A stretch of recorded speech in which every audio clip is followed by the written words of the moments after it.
वाह वाह, क्या बात है।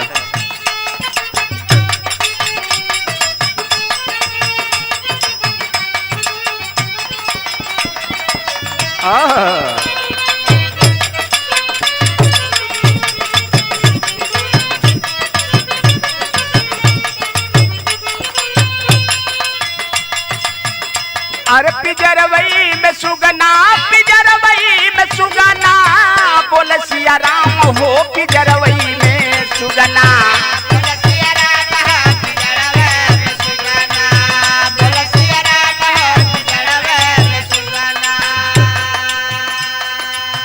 ए भैया, आप लोगों के बीच में आज यह नश्वर शरीर के परिचय दिहल जात बा कि जे भी एक दिन आयल हो ओके एक न एक दिन जाए के हो। यह नाते बतावल गइल का। अरे पिजरवई में सुगना, पिजरवई में सुगना, बोल सिया राम हो पिजरवई में सुगना।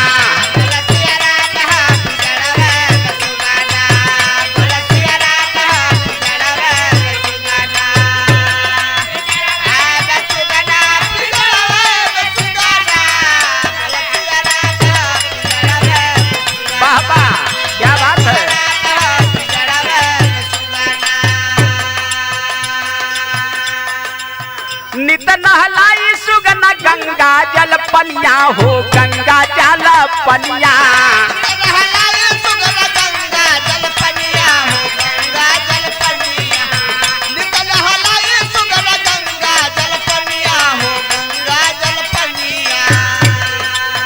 ए भैया, जब तक ये जीव यह शरीर के अंदर बा तब तक कीमत बा।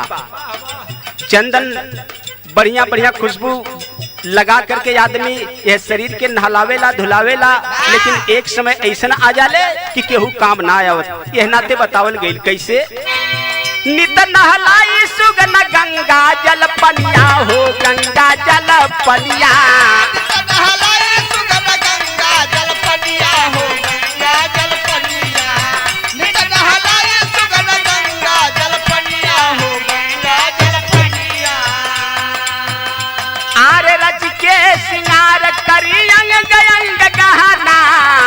सिया राम हो पिजरवई में सुगना।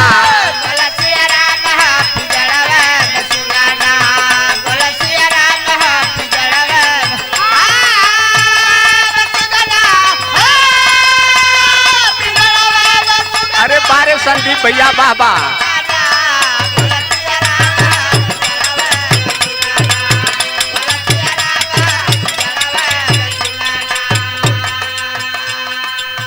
लेकिन हमरे यही हरकेश भाई इशारा करत हुए कैसे। यह इशारा बा, खाए के दे सुगना दूध भात खोरवा हो, दूध भात खोरवा।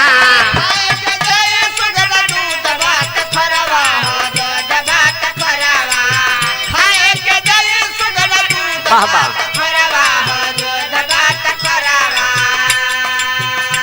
आरे लवंगा इलाची पान मुहवा के रंगना, बोल सिया राम हो पिजरवई में सुगना।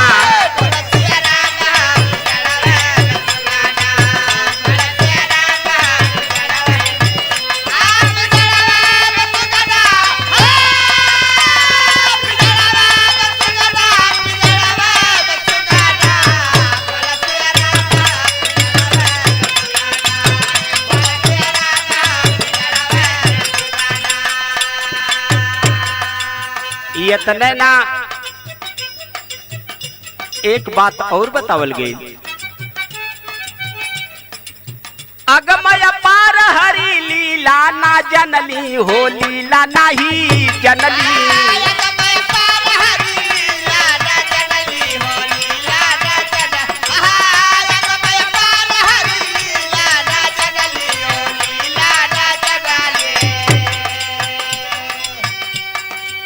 ये बड़े भैया पी के भास्कर साहब अपने सुंदर लेखनी में सजावत हुए कैसे।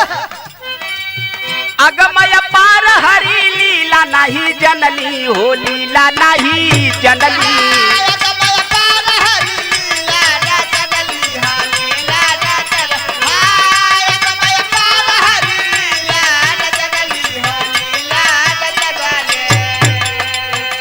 हाई भास कर न देखा कब उड़ी गईल सुगाना बोल सिया राम हो पिजरवई में सुगाना।